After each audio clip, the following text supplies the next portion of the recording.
सभी भाइयों को राम राम, जय श्री श्याम।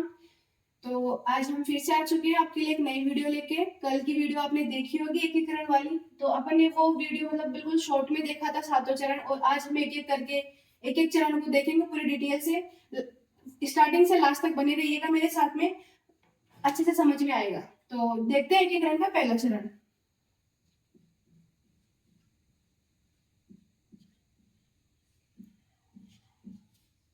टॉपिक अपना एकीकरण, इसका हो जाएगा पहला चरण।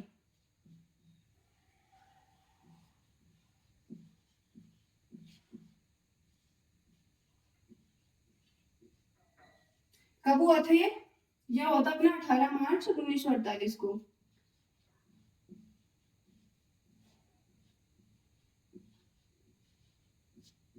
और इसका नाम है मत्स्य संघ।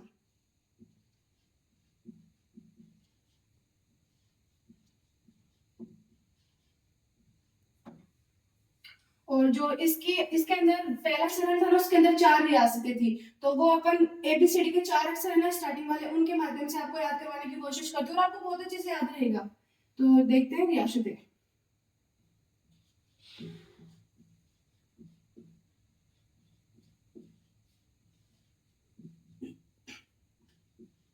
चार है, A B C D.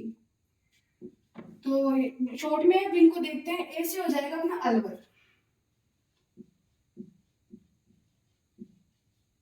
B से हो जाएगा भरतपुर,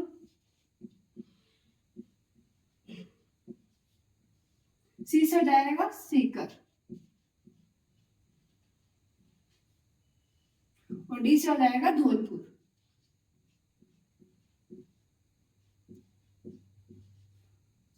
और अगर छोटी छोटी गलतियां रही तो आप उनको इग्नोर मारने की कोशिश करिएगा और आप सुधारने की कोशिश करिए। और अब देखेंगे अपन राजधानी। जो पहले चरण था उसकी राजधानी क्या थी?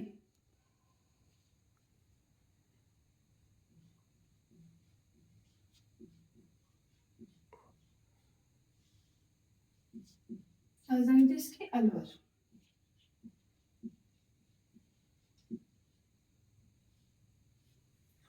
और जो इसके उद्घाटन करता थे वो थे अपने गोडगिल साहब।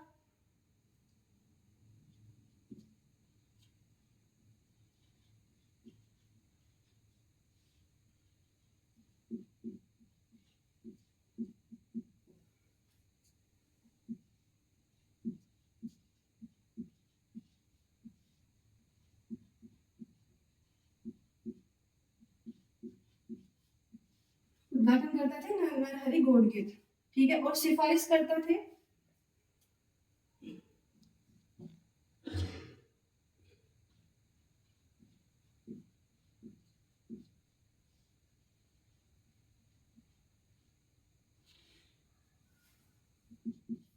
कन्हैयालाल,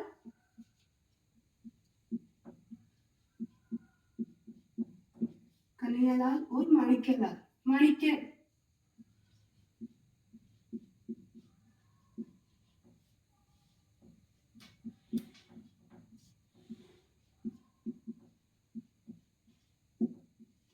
माणिक्यलाल मुंशी, ठीक है। और इसके अंतर्गत एक ठिकाना भी था। 3 ठिकाने थे जिसमें से एक ठिकाना पहले चरण के अंतर्गत आता है।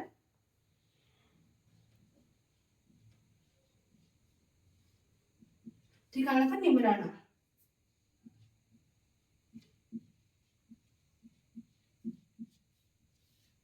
निमराना। और यहाँ के शासक थे अपने राजेंद्र सिंह।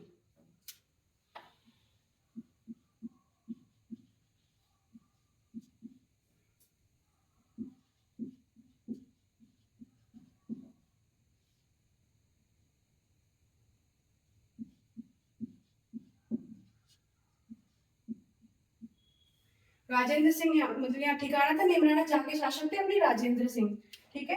तो फिर बात करते हैं अपना आगे। और यहाँ पे जो उद्घाटन जो स्थल था ना वो था लोहागढ़ दुर्ग।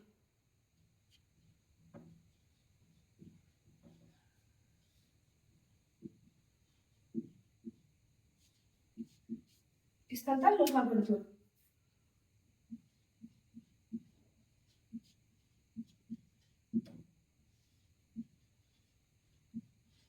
जो अपना जो लोहागढ़ दुर्ग है क्या है अपना भरतपुर में।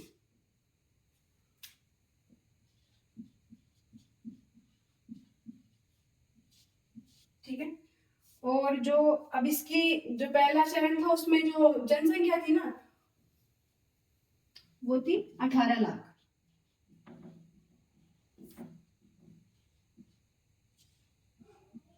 18 लाख थी जनसंख्या।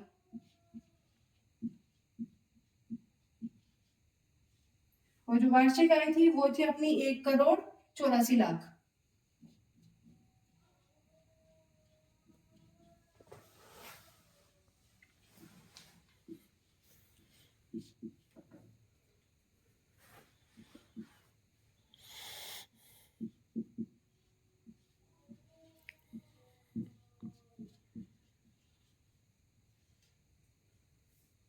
और जो ये राज प्रमुख थे अपने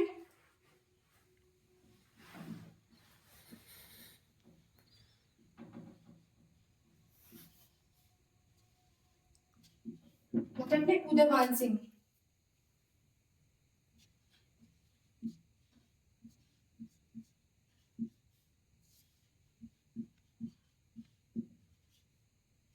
उदयभान सिंह थे, धौलपुर के शासक थे।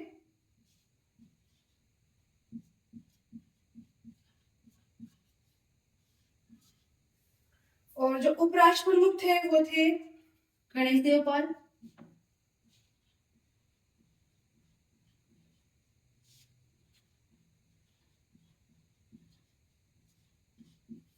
वो थे गणेश देवपाल।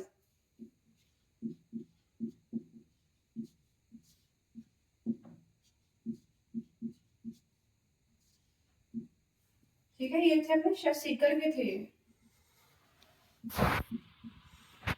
सॉरी करौली के।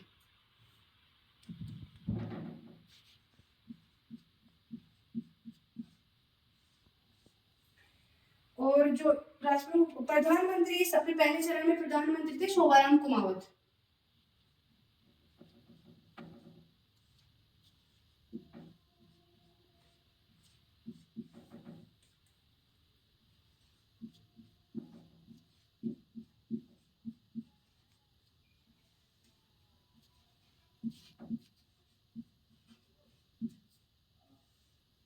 और उप प्रधानमंत्री थे अपने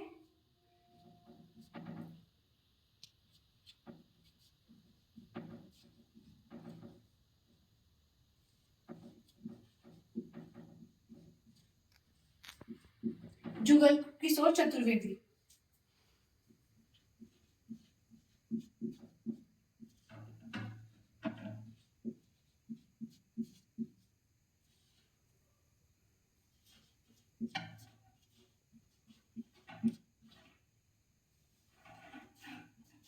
इनको है जो दूसरा जवाहरलाल नेहरू भी बोलते हैं।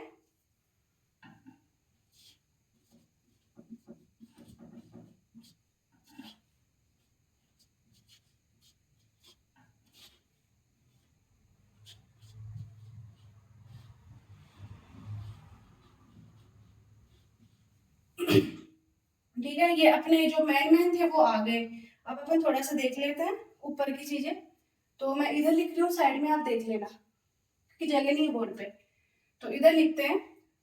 तो ये अगर ये जो अपना पहला चरण है ना होना तो ये 17 मार्च को था, लेकिन जो भरतपुर के शासक बृजेंद्र सिंह थे ना, लिखती हूँ मैं यहाँ पे।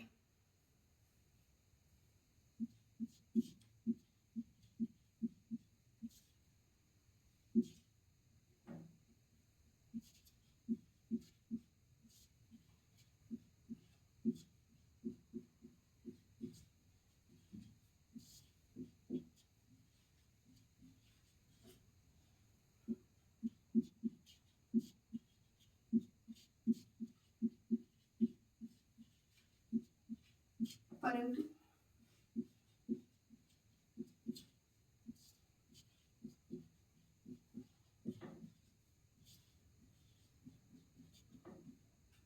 भरतपुर शासक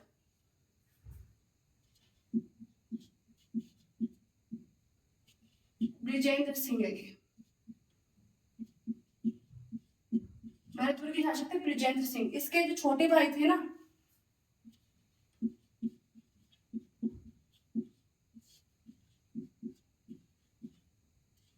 देशराज जाट।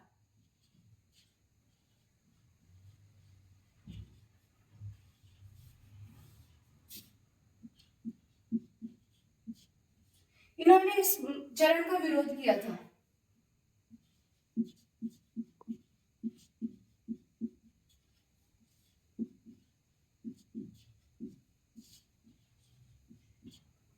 जो पहले चरण की तारीख तो 17 मार्च तय की गई थी, लेकिन जो भरतपुर शासक ब्रिजेंद्र सिंह है ना, उसके भाई थे देशराज जाट, इन्होंने पहले चरण का विरोध किया था, इसलिए फिर बाद में 18 मार्च को हुआ था। और जो जो अलवर के शासक है ना, तेज सिंह,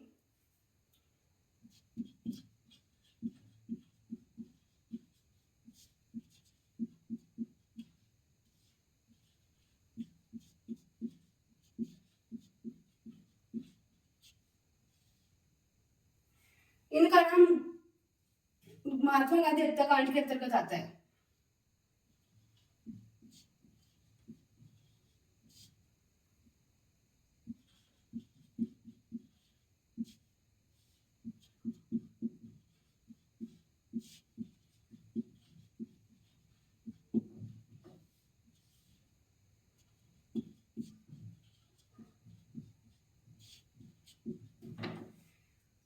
जो अलवर शासक तेज सिंह का नाम महात्मा गांधी हत्याकांड के अंतर्गत आता है। महात्मा गांधी की जो हत्या हुई थी ना, वो हुई थी 30 जनवरी 1948 को। जो अपने गोडसे जी थे, उन्होंने इनके ऊपर गोली चलाई थी।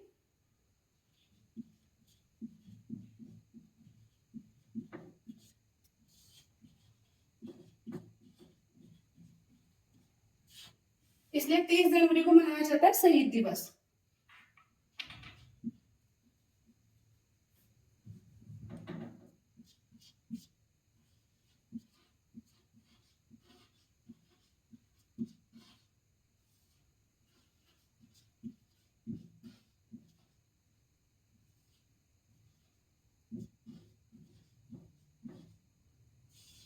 तीस जनवरी को शहीद दिवस मनाया जाता है, क्योंकि इस दिन महात्मा गांधी की हत्या हुई थी।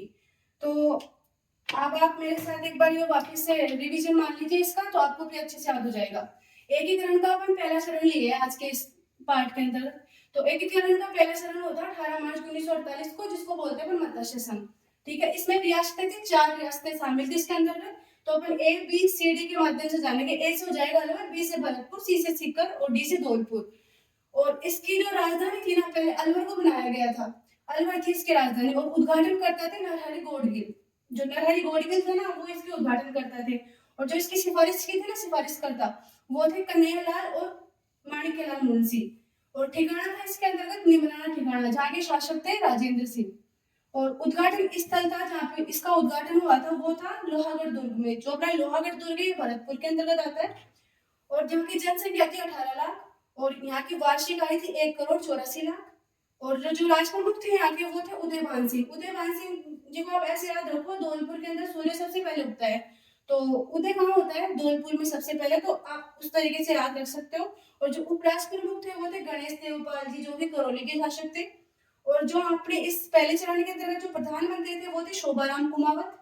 और जो उप प्रधानमंत्री थे, वो थे जुगल किशोर चतुर्वेदी। इनको राजस्थान का दूसरा जवाहरलाल नेहरू के नाम से भी जानते हैं, जुगल किशोर जी को। और जो पहले चरण की तारीख जो ना 17 मार्च 1948 तय की गई थी, परंतु भरतपुर के शासक ब्रिजेंद्र सिंह जी के छोटे भाई देशराज जाट ने ना इसका विरोध किया था। तो इसकी 17 मार्च को ना होकर फिर चरण 18 मार्च को किया गया। और जो अलवर शासक तेज सिंह है ना, उसका नाम महात्मा गांधी हत्याकांड के अंतर्गत आता है। महात्मा गांधी जी को गोडगिल जी ने गोली चलाई थी।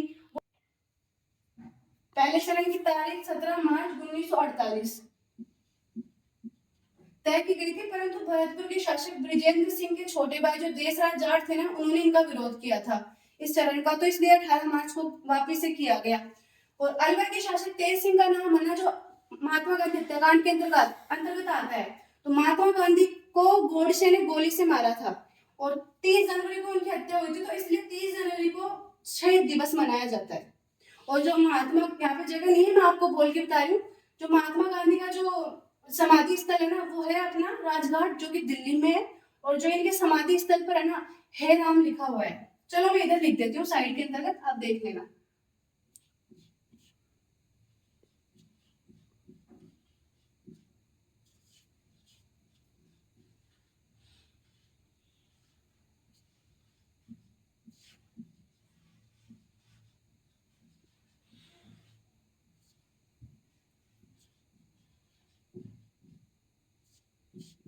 ये है राजघाट जो कि दिल्ली में है।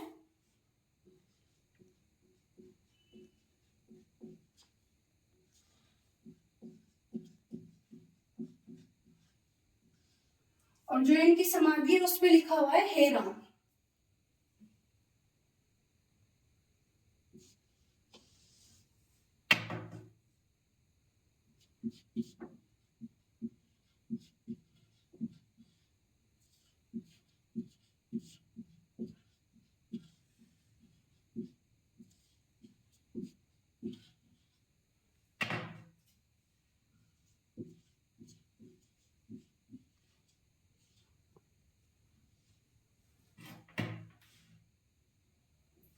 तो अपना ये पहला चरण हो चुका कंप्लीट।